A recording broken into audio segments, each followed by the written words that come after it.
Hey guys, welcome to another beautiful episode of Billionaire Habits Podcast. This time around, we're here in our head office in Ikoyi, Lagos. Remember, season 1 was done in Burj Khalifa in Dubai, and we're super excited to have amazing guests in this season. And my guest today is somebody very, very special to me. We've known each other for years now, actually. At some point, we were business partners. At some point, it was my landlord plus our first office in Abuja. So we had a shared space together. And then, incidentally, the office I used to use now is his main office now in Abuja. Ladies and gentlemen, welcome Tope Runsewe. Thank you very much. Thanks for having me. Same here. Thank you for coming. Thank you. Awesome. So let me start by, because I hardly get guests like you, quite unique. You met money at home, unlike Correct. some of us who we talk about stories of grass, to grace. How was it like growing up?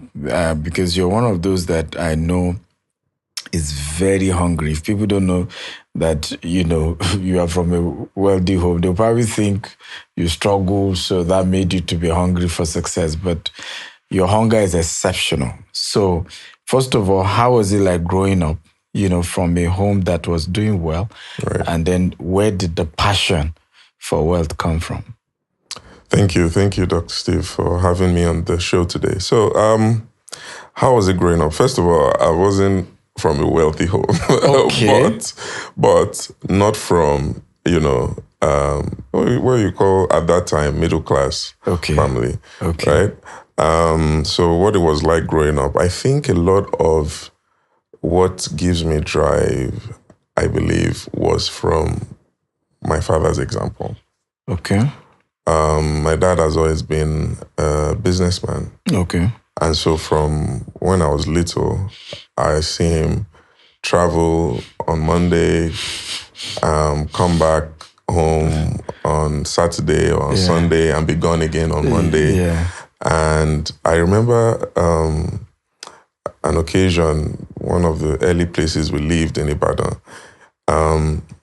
He came back home and we knew he was back because of the way the car was sounding. Okay. From whatever journey. I think that I can remember so well. Yeah. On that particular occasion, he was coming back from Benin. Okay. And apparently some cows were crossing the road. So this cow thing has been for a long time. Were crossing the road and he hit the cow, or one of them. Wow. And, one way or the other, he lost his silencer. So the car came home, sounded like a generator, And those things never left me. I just figured that life for a man is about, doing what you need to do to make sure you take care of your family. Yeah. And then when you begin to have vision, and then your vision. So, it just started with the drive of trying to understand of what I saw at home, right? Mm-hmm.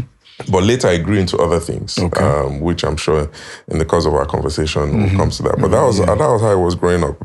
Dad was still a businessman till today. That was all he did. That was the example I saw. My mom was a nurse. Later she started a school. So both my parents were entrepreneurs. Yeah. So that was all I knew. Did you always know you will take over the family business or you will also be an entrepreneur? So one thing I was clear about was that I would be an entrepreneur. Okay. That was clear. It was clear, and that started. So when you talk about drive and, business, that started all the way from secondary school. Wow. Because then, so if I give this example, it will sound like we're from a wealthy family. But in my last year of secondary school was the first time we traveled abroad. Okay. Can you imagine? This one is from a rich home, Jare. Was the first time we traveled abroad. Yeah. But where am I going? So, there was this little pocket money that my dad gave each and every one of us. Yes. And I, went to Liverpool Street Market in London. Yes. And I chartered wristwatches. Wow. Right? and I brought them back to school to sell, right? And so I think that has just always been there. And the same thing. And did you sell out? Oh yes, completely. Wow. And people were making, new orders. Wow. And then I discovered that, at some point I met some of my dad's secondary school friends. Wow. And one of them just decided to tell me about my dad. Yeah. And it's exactly the same thing. He did. Yes, he said he would travel to wherever and buy colored singlets. Wow. So, white singlets is the popular. So he will go somewhere, buy blue, buy red, and come and, sell to his fellow students. So that was exactly what I didn't know then, but I just learned this maybe a few years ago. So that's what started then. Uni, the same thing. There was nothing I was not doing. If I tell you the story of my uni days, there was nothing I didn't do. Was that? So, okay, now you're gonna say I came from the family. But so let me give you this background. So I was admitted to study civil engineering at University of Ibadan. Okay. 1999. Okay. However, I resumed and we got to school, and then there was a strike. Okay. So Freshers Week, registering, doing all of that, strike happened. I thought, maybe 1 week, 2 weeks, we'll be back. That strike was that strike that lasted 1 year. Wow. It lasted a whole year. Wow. So after 3 months, 4 months, my dad came and said, okay, what's this boy? You're just sitting at home. What are you going to do? So I started searching, online, online in that time, 1999, was dial-up internet. We had dial-up internet. So I started researching, and then I found schools, did all of that. And then I found a school, an American university in London. So I attended Richmond American University in London. But what led to that, a few things, was first that they gave me... Did you study civil engineering? I did. I ended up studying computer engineering. Okay. But they gave me a past scholarship. And, by the time I was in my second year, at the end of my second year, I was now on a full scholarship. There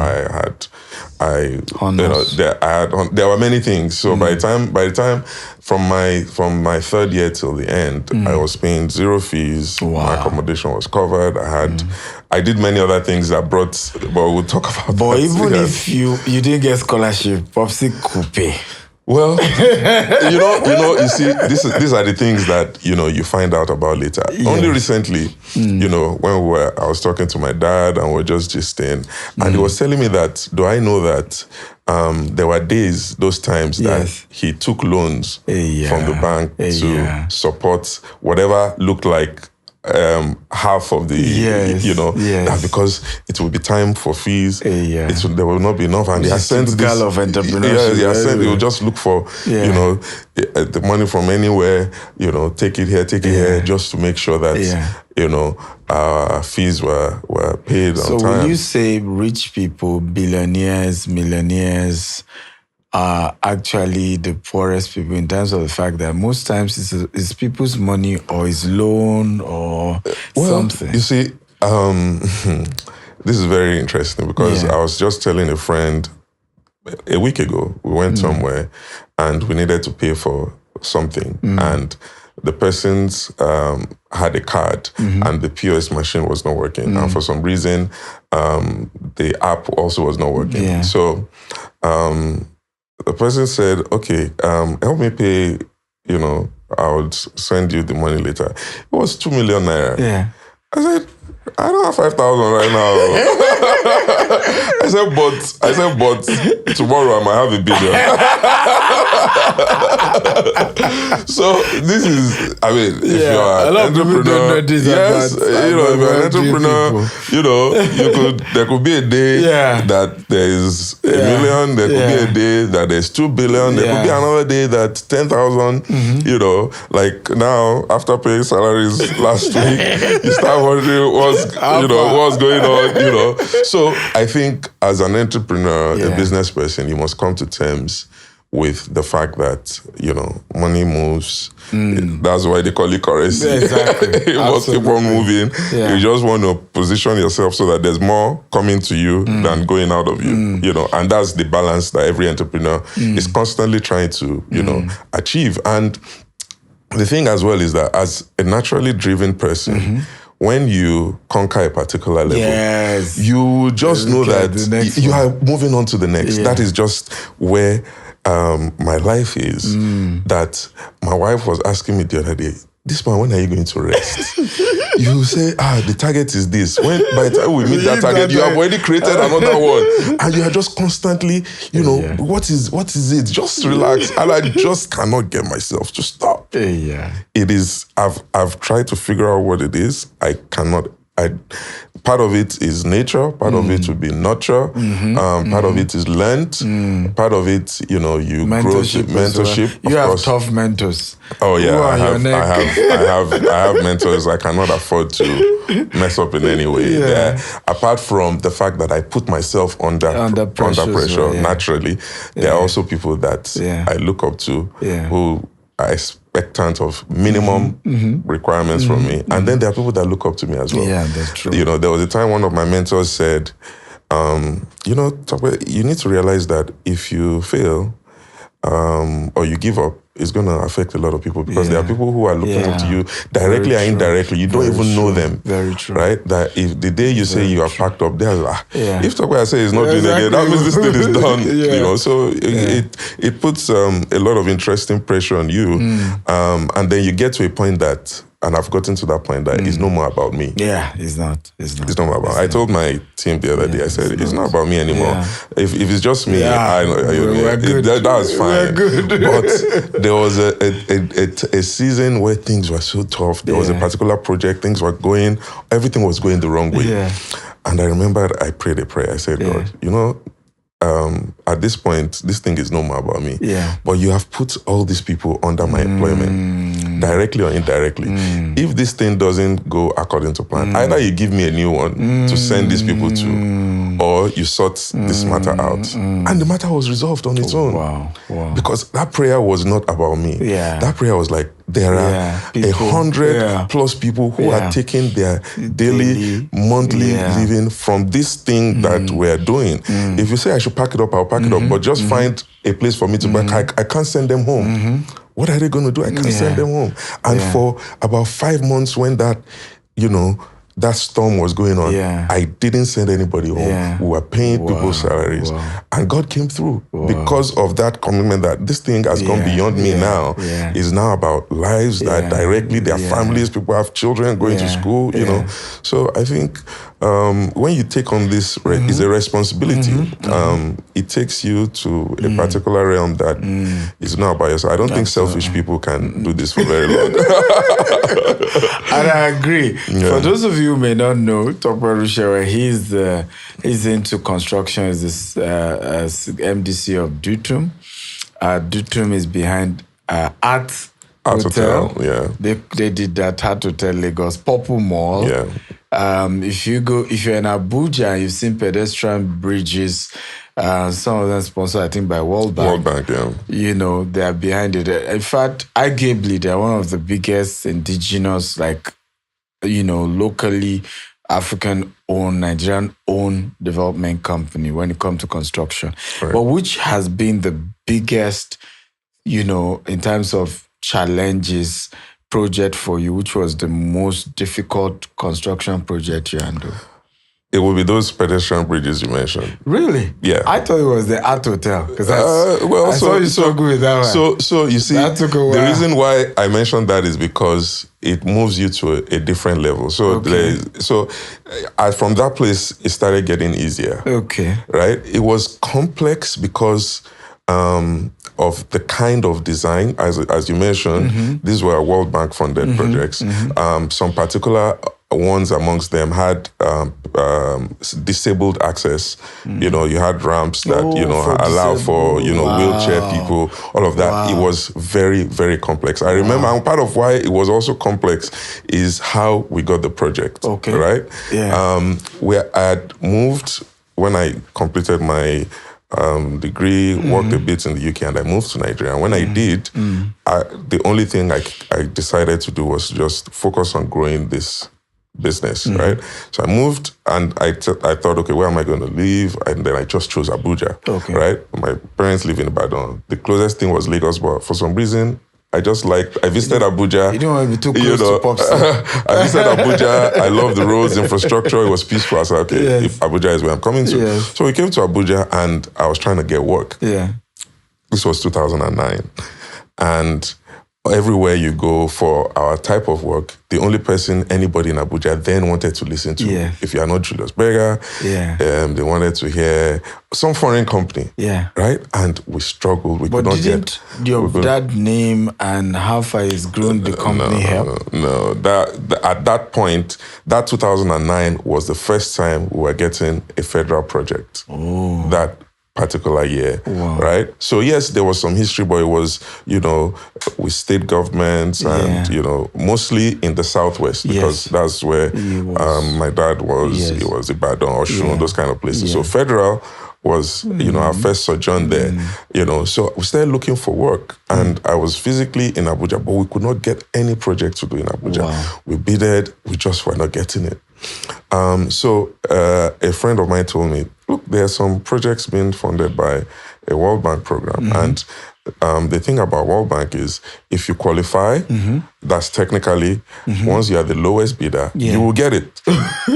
Wow. So I tried, the guy told me, I just met him, in my running around. Yes. Met this guy, he helped us put our documents together. That's another thing, packaging. It's so important. Yes. We had everything, but we did not know how to put it together. Wow. So this guy paid him as a consultant, right? He put all the documents together. We submitted for a project, and then we were seeing how we were going through the stages.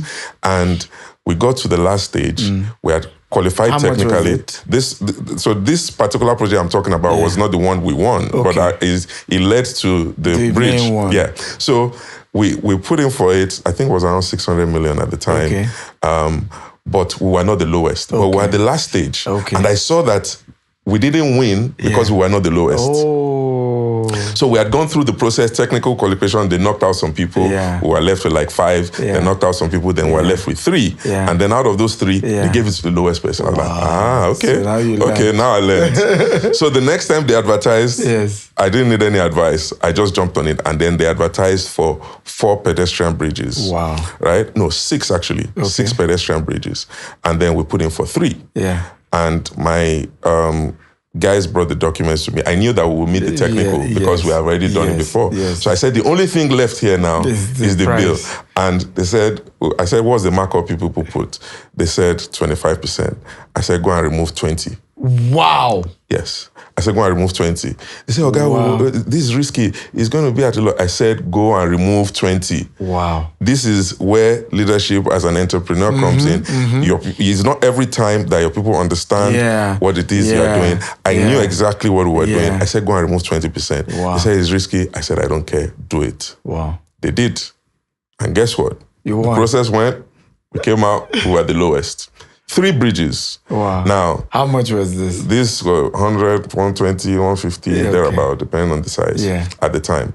And then, the process was going on. And then the local guys were like, this company, we don't know them from anywhere. How are we just going to give them 3 projects? So they said, because we're working with them for the first time, they only recommended us for 1. Wow. So they sent the name to New York, Washington, whatever. And then Washington came back and said, no, you did not say that a company can only get 1. Wow. If they have qualified and they're the lowest bidder, give them all of them. Wow. That is why you have instruments, you've collected bank guarantees from them. If they mess up, we blacklist them. Wow. So give them the job. Wow. That's how we got 3 projects. Wow. Oh, bro. I didn't know. That was the beginning of the hardest 1 year of my life. First of all, we picked the drawings. It looked like Chinese. It looked like it was in a different language. Wow. Like it was complex. We got a team together. We put everything together. And then at the beginning, I was like, this thing is too complex. People said, okay, how about you subcontractors? So I looked for subcontractors. When they gave me their bill, it was higher than the amount that I collected. I said, don't worry, go away. We'll figure it out. And that's how it started. Wow. We did everything on that project ourselves because we could not even afford, to pay people to produce the precast elements so that we just assemble. We produced everything ourselves. Wow. We did every single thing, all the beams, or everything. At a point, people thought I had a concrete batching plant because we were producing concrete ourselves. Wow. I just what did they say? Innovation is the mother of, invention. Yes. I mean, or I was at a corner, I needed to find a solution, and I came up with a solution. We developed our own local batching plant. We produce all the concrete we use for those projects ourselves in a yard with some conveyor belts. I bought some truck mixers, and we produce everything ourselves, all the concrete. Everything, till the point that I started selling concrete to people.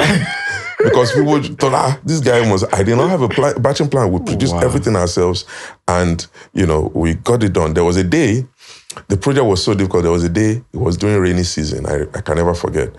We were working, and because we were producing the concrete ourselves, it was taking long. So something that should take an hour, we can spend the whole day doing it, right? So this particular day, it was raining, and we were on site till 2 a.m. 2 a.m. in the rain. I got home that day, drenched. My wife could not sleep. She was like, this man, you will not kill yourself like this. What is all this thing? Why are you saying? I said, I can't leave people on site. They are working till 1 a.m. in the rain. And me, I'll now come home and be robbing my wife. They must know that we're in this thing together. We are there together till 2 a.m. On another occasion, on Christmas Day, I went to church in the morning. Christmas Day, as soon as I finished in church, I was back on site. I can never forget. That day, we were doing the bridge beside Sheraton. That day, President Goodluck Jonathan passed by the site. He was going to Economical Center, which is along the bridge that we're doing beside Sheraton. And he saw us on Christmas Day working. Christmas Day. I was on the site myself. Christmas Day. I'm a pastor, by the way. I went to church in the morning. I left and went back to site because my people were working. And he sent somebody from his convoy. They stopped. And sent somebody to say, who are these people working on Christmas Day?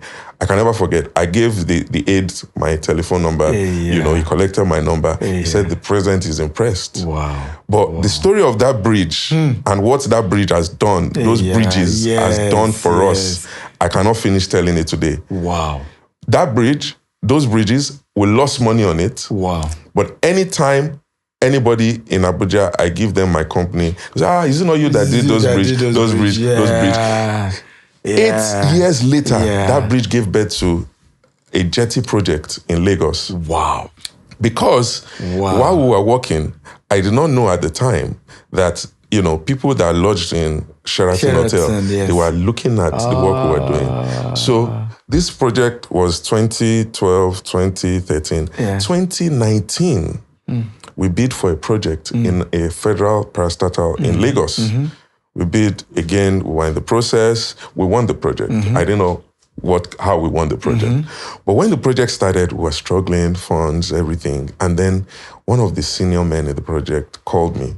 He said, Mr. Dutum, do you know me? I said, no, sir. He said, I want to tell you the story of how you got this project. I said, okay. He said, he called me to Sheraton. He said, he opened his window. He said, was it not you that did this bridge? I said, yes, sir. He said, you were doing this project about 6-7 years ago. Every time I come to Abuja, I stay in this hotel. And I was looking when you people started the foundation. I will watch when I want to take my evening walks. When you people have gone home, I will come, I will look inside the pit. These people are doing a good job. Everything came up. I was watching. You finished. I was watching. You cleaned everything up, and I crossed the bridge. And then I saw your logo on beside the bridge. And I asked some people in Abuja, I said, who is this new Lebanese company? He said, no, it's not a Lebanese company, it's a Nigerian company. He said, and the name stuck in my head. 8 years later, this bid you submitted came. And I said, is this the same company? I checked your website, I saw that bid, I said, it's the same company. And you guys were the lowest. I said, as long as I'm on this seat, this Nigerian company must get this project.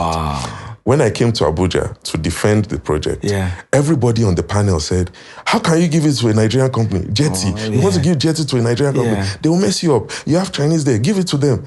I said, I'm standing my ground. These people are the lowest. They're Nigerians. It is time for us to start encouraging ourselves. That is how. And then they told me, when this Nigerian company fails you, don't come back here. because we can guarantee you that they will fail. Wow. So I'm telling you now, Mr. Bisu, Don't fail. if you fail, it is not only you that has failed. I have also failed. Wow. Whatever you need to do, make sure you don't fail. Yeah. And we didn't fail. We completed the project. A year after, the man called me, he was retiring. Yeah. He said, I'm very proud of you. Yeah. Because that time we awarded this project, we awarded 3. And we awarded to 3 Nigerian companies. You are the only one that finished.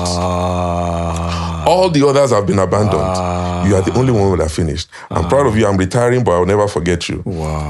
A few months later or a few years later, last year when there was election and there was cash crunch, I landed in Abuja. As I landed, I came out of the plane. We were waiting for our bags. Who did I run into?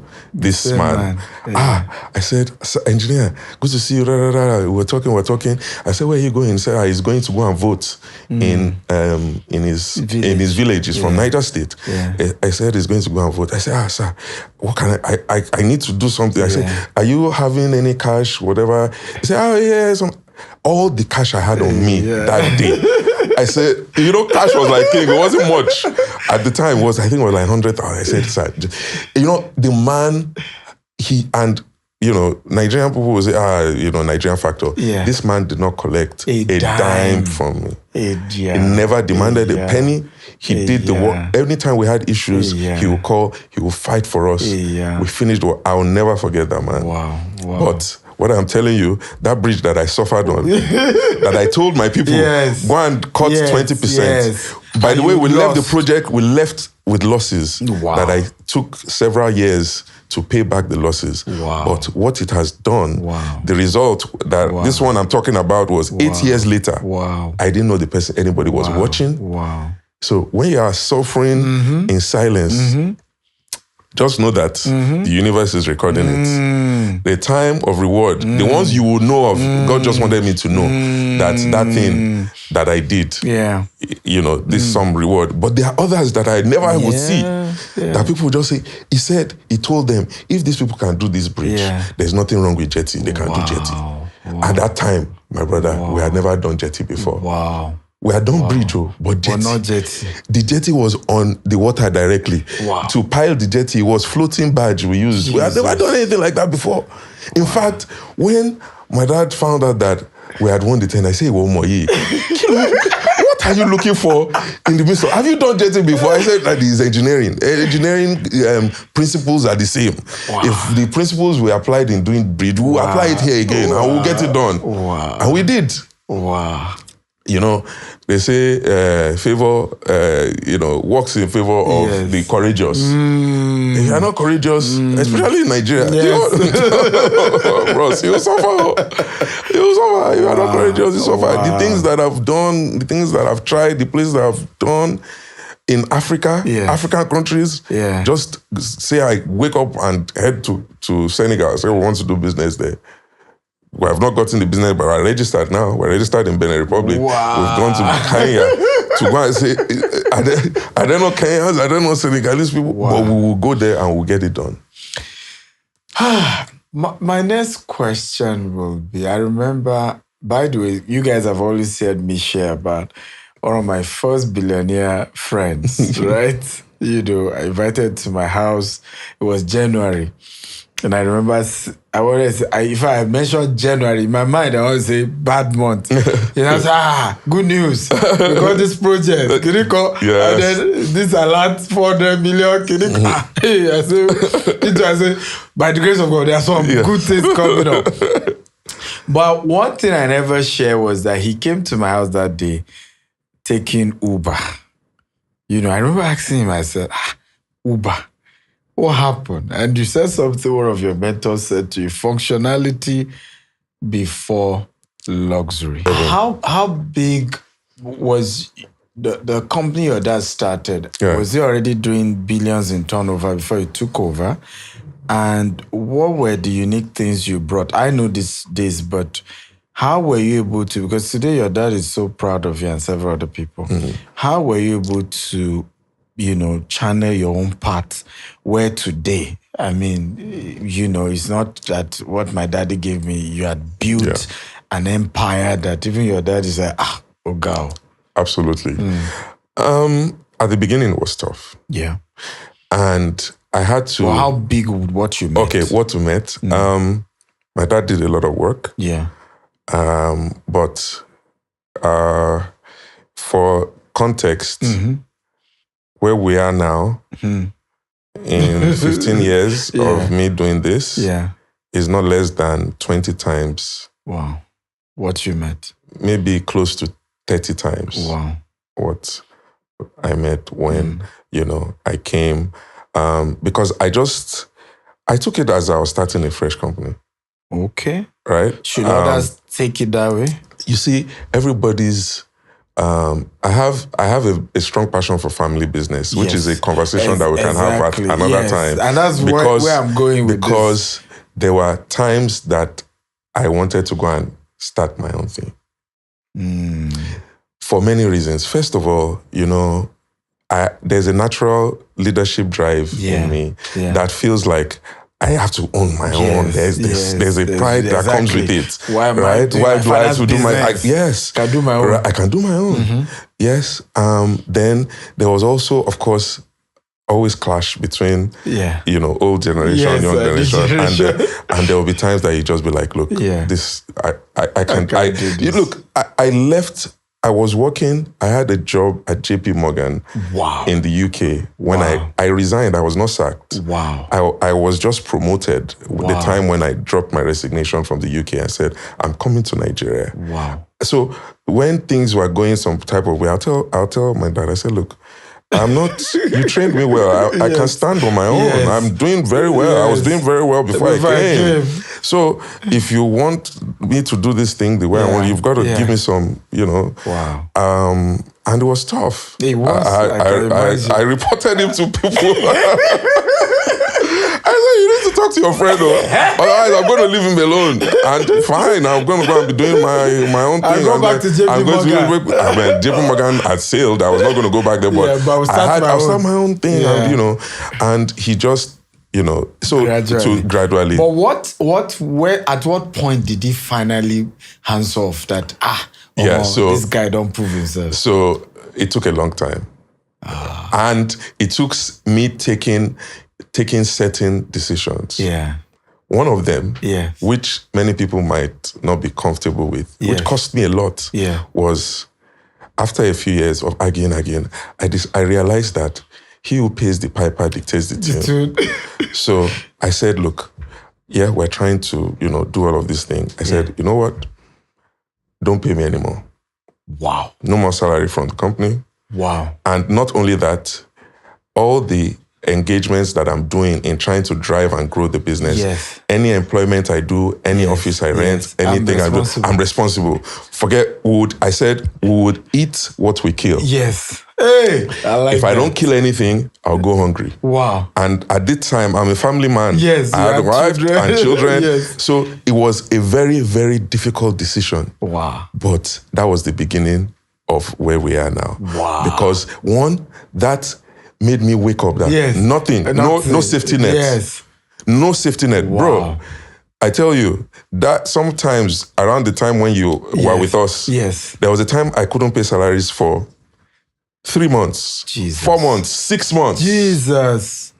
That I called my people. I said, look, guys, you can see where we are. Yeah. We have worked. They have not paid us. That time I was a full-time government contractor. But I learned from that, right? I said, look, we're chasing payment. I said, guys, anybody who wants to go home, go home. Whatever I'm owing, when we have money, I'll pay you. Yes. Guess what? I've done that too. Out of a team of 10 that time, nobody left. Wow. Not one. Wow. They all stayed. Wow. Today, now, in 1 year salary in advance. Look, these people that stayed that time, when now we hire consultants, do strategy, do this, MD, you need to fire some people. I said, see, those people, even if all they do is they are sitting and looking pretty, until they say they are going, Wow. they're not going anywhere. Wow. Wow. They are not. I'll create work for them. He said they have outgrown this. I said, why you here when they were suffering with me? And he said, hey, it's normal. Don't use sentiment. I said, this one I'll use sentiment. How much is their salary? I'll be paying it myself. Because they sacrificed. But all of where we are now, those pains of that time, man, what didn't I do? What didn't I do? Wow. Poultry, fishery, bulk SMS. Speaking. Exactly. What didn't I try? What did I not try? I remember I was shocked the day you called me. I said, that was the season. Yes, it was around that time. I need to start bulking. I said, what are you talking about? This bulk guy SMS does website. Contracting. Exactly. How much is bulk SMS money? Yes, because what happened? And at that time too, I had a friend who was a banker. Yes. He was just telling me a few months ago that that time he was an account officer. I just relocated. Yes. We got this big project with Federal Ministry of Works, but a lot of that effort was my dad's effort. Oh, okay. So I keep what he killed. So I came at that time when I came, we were doing everything together. I was, managing what he was doing. Yeah. So the Ministry of Work said we should bring APG. At that time, I'm talking 2009, they were paying us advance of almost $1 billion at that time. Wow. But it was not my money. Yes. Right? So, but my friend, we went to university together. It was not according. He said, when you say, hey, whoa, don't blow. But after that, I left all of that. Wow. Left it completely. I mean, the only thing I do with that is provide support. I don't want to provide this support now. If they need anything, we do everything, do all of that. But completely, they were not paying them. None anymore. Bro. I want to start something for a lot of wealthy families. I want to know that you're interested. The older generation who want their children to be mentored. Because I feel we can help their children better than they can. Because, I've been in a lot of circles like that where you could see the older person who started the business either struggling with the fact that the son wants to go and start his own. Yes. So, and the son is in the system, but it's not being productive. Adding value. It's a combination. You see, it's both. You cannot reap what you have not sown. I'm not going to deny that whatever pride that my father is deriving from what I'm doing today is as a result of how we were trained. I'm not going to give, there's things that I learned along the way, but the foundation is important. Yes. He made sure you earn most of it. Yes, and he knows that he has done what he needs to do for us to stand alone. There's this, people think, what I'm doing is not an inheritance. I am running a business. We are doing business, so it is a combination. And the truth is, he didn't force me. I saw it. I said, look, we can change the narrative in Nigeria. We can change the narrative in Africa. How many third generation businesses do we have? How many fourth generation businesses do we have? Now, Dutum is a 35-year-old company. There are very few. 35 years. That's good construction. Yes, 35 years is not a joke. And I've been only in it for 15. So the amount of time that my dad has done it is still more than the time that I have. But what we have done in 15 years is more than almost 30 times what everything he did. I'm proud of what he did. I'm excited for what he did. And he's also proud of what he is. It was a good foundation. But both of you there's a part for both generations to play. You as the younger one, there as the older one, everybody is give and take. It's almost like a marriage. Sometimes you calm down so that the other person will win. Sometimes you would react, but you have to have a balance, right? You as the younger person, you cannot be overly too proud. At the same time, even the older person too cannot be overly too proud because I'm over 40. I'm not. Yes, I'm your son, but I'm a full grown adult with my own family and my own responsibilities. So there are times when you, as the older person, too, has to pipe down. But I have a strong passion for family business. That is the only reason why I am doing what I'm doing, not because I cannot do it on my own. It's easy to go and do it on your own. It's actually hard to try to build this in this environment with all the intricacies that come with it.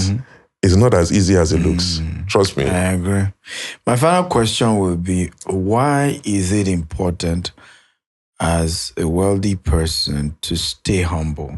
A lot of time people meet me and they're like, oh, you are so humble. We love your... But I'd be like, I don't know how else to be. Just be me.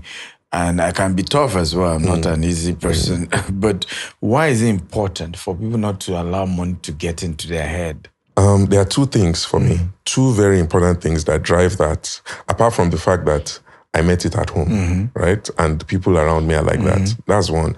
But there are two things. One is scriptural. I believe strongly that I have nothing except that which has been given to me. True. Which is scriptural. So if you have been given, why are you being proud about it? It's not yours. It's God that gave us all of these things. All the grace, the intelligence, the drive is God's. So what is making you proud? That is one. And the second is, I've not even started. Where we are going, we have not even scratched the surface. Come on. So what is it? What have we done that we are being proud about? What is 10 billion? What is 20 billion naira? We're not even started. Isn't Dangote? Does Dangote have two heads? We are talking about continental, international domination, global domination. We have just taken one small portion in Lagos. You now not let anybody rest. You are just You are a big man in banana. Now nobody can rest. You are passing siren. What have we done? What is inside it? What is inside Rolls Royce? Well, yes, I don't have yet. But what is inside it? We have not done anything yet. So those are the three things for me that keep me. That first is the foundation. Second is the word of God. That there's nothing that we have not been given. So why are we making pride of, making a boast of it? And thirdly is that we have not even started. Come on. I love Where that. we are going is still far. It's bigger. It's bigger than all of this. So there's nothing to be proud of. Yes, we thank God. We are glad that God has brought us to where we are, and it's been a journey, but we have not even done anything. Yes. So there's nothing to be overly over them. Anybody who is doing as they are doing, either they don't have these three things. One, the foundation. Two, that scriptural perspective. And three, maybe they feel they have arrived. Yes. So if they have arrived, fine. Arriving too early. They're arriving too early. Well, and for me, honestly, I'm waiting for when I will say I've arrived, because I don't think it will ever come. Even me. I think until the day that I'm going, I will continue to be pushing that. What next? That is what I tell myself, my children, anybody who is close to me. We have done this. What next? What next? That don't stay on one spot. Spend 2 seconds thanking God for it, doing a little celebration if you have, but be on the move for the next one. We have not even taken Nigeria. We have not taken West Africa. We have not taken Africa. We have not taken the world. What are we talking about? We have just taken one mushroom corner somewhere in Lagos. We are now saying we have arrived. No, we are not. We still have a long way to go. I love that. We have a long way to go. Wow.